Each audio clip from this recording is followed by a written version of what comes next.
TJ, you and I are both husbands, we are parents, and we work here at Big Wins in the summer, which means every session right now, there is a ticking clock. And it's about how do you maximize your session or how do you maximize your summer.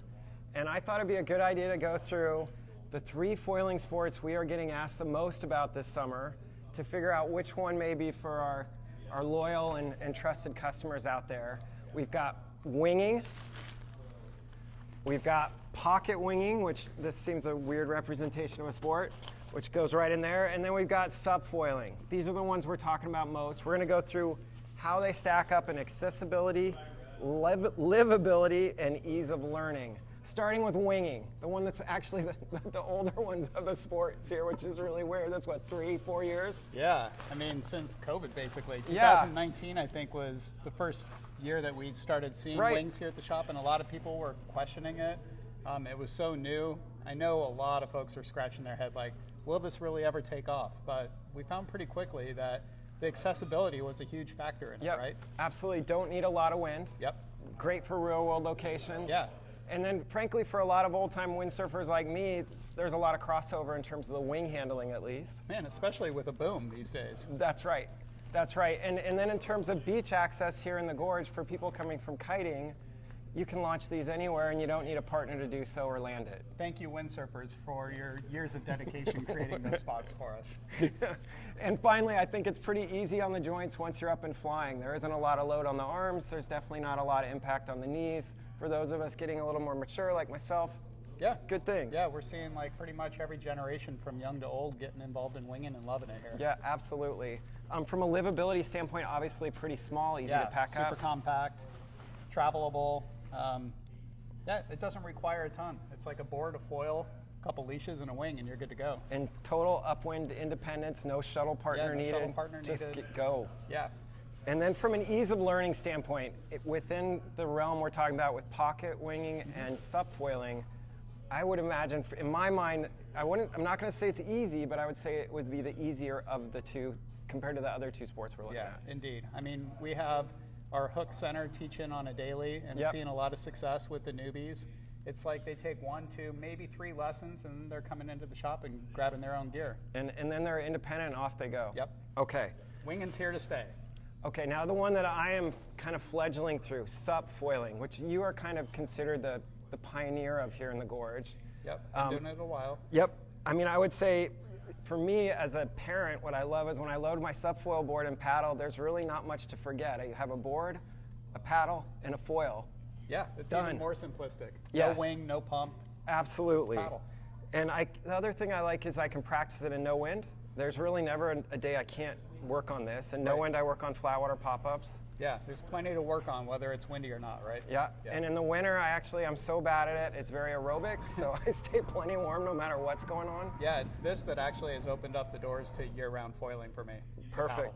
And then the only other thing I'd mention is if the wind dies, I know in pocket winging, I've had some friends, I've seen them trying to get back to shore if the wind dies. Yeah. And I'm feeling rather comfortable on my subfoil board, prone paddling in. Yeah, because they're bigger, longer, they have more volume, they float you really well. So it's volume that gets you home, and a little bit of length actually gets you home fast. Yes. On the negative side, I would say that fitness level on this is pretty high. Yeah, you don't have to be like a gifted paddler by any means. There's a lot of folks that are getting into it with 0 paddling background. But it does take some time. I would say that it is one of the harder disciplines to get good at. Okay.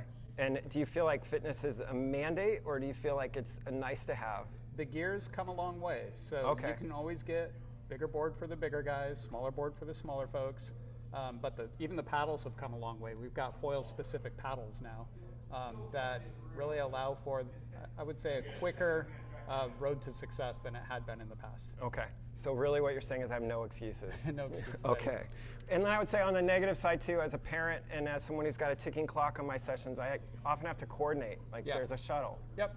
Usually the thing that people come in saying is I'd love to get into subfoiling, but I can't afford the Sprinter van. That's the joke, right? It's like, you need a big vehicle and you need a vehicle to shuttle people, and it's more fun with friends. So. Okay, and then the only other thing I would mention is here in the Gorge learning, I'm finding I actually don't need a shuttle because I'm not going that far. You're doing laps and the current's taking you back. Exactly, and that's a big plus here, and I think for people who are getting into it, they should know they don't have to have a shuttle. Yeah, I mean, we've seen people from all over the world know that the Gorge is one of the easier places to learn the sport, and they make a trip out here, they rent gear from us or bring their gear, and I think they go home, having learned a lot. Right. Yep. And after work, I know our whole team, we go out and we're not driving, we're just working in one area laps. of the river, and Exactly. it works out just fine. Exactly. Yep. Paddling's here to stay. Okay, on to the new kid on the block. Yeah. The one I'm still trying to wrap my head around. Yeah. Pocket wing. Yeah, I don't even know what to call it. Yeah, I hear pocket or para. Trash bag. Trash bag. We hear it all.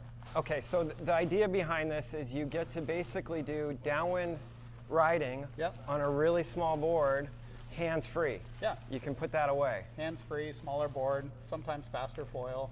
Sometimes it involves a shuttle, but these things are getting better. It seems like every generation of para-wing, which I think we're only up to like generation 2, maybe 1.5. Definitely the Wild West. But yeah, some go upwind better than others, and some people are just using it really to get up onto foil, and then they stash it away into their para pouch, and you're riding and flying downwind hands-free. Okay, now It's for cool someone, sensation. from what is required to jump into this? Should it be someone already familiar with winging on swell downwind or subfoiling? Yeah, I mean, you got to, again, have time on foil, because once you're up on foil, if you don't know what to do, like how to follow the energy, you're going to fall or you're going to stall pretty quickly and not go very far. And I would say, at least from my perch here, big ones, this is one everyone seems to be talking about, at least of the early summer crowd. Yeah, I mean, it's new, but it's also really, really fun. Yeah. I've been getting into it, and my first few days were kind of like winging. I questioned it. It's really not easy. Yeah. But you progress pretty quickly, and if you have foiling under your belt in another form or discipline, then yeah, it's really attractive. And then from a livability standpoint, I mean, this is... Now we're talking even smaller. Yeah, this is just travel. crazy. Like, you don't have to travel with a pump even. Well, and the board you're using is smaller than a downwind board. Yep. So everything smaller. That's pretty cool. Golf bag style again. With the only caveat in my mind being the level of skill for swell riding needed to get into it. And then if the wind does absolutely kaput, you potentially could be on such a small board that it's going to be tough to get back. Yeah, I would encourage people to learn on a bigger board, like we always encourage people to learn how to wing. It's like, get a board with volume, and then kind of work your way down, graduate, in baby steps. Great. Okay, so here we are. It's going to be the end of the day here in a little bit. We're all going to the water. I'm grabbing a paddle. What are you grabbing? Cool, that's a good question. I'm probably going to grab a para-wing. Sure it's not a fishing rod? All right. Now, between para-wing, wing, and SUP, though, I think it's going to be a fun, busy summer. And absolutely. Yeah, it's something for everybody. These are first world dilemmas for sure. Good ones to have. Hey, come on to the Gorge this summer. We have got a full demo fleet of everything you see here, so you can sample it and figure out which foiling sport is for you. Thanks for joining us today.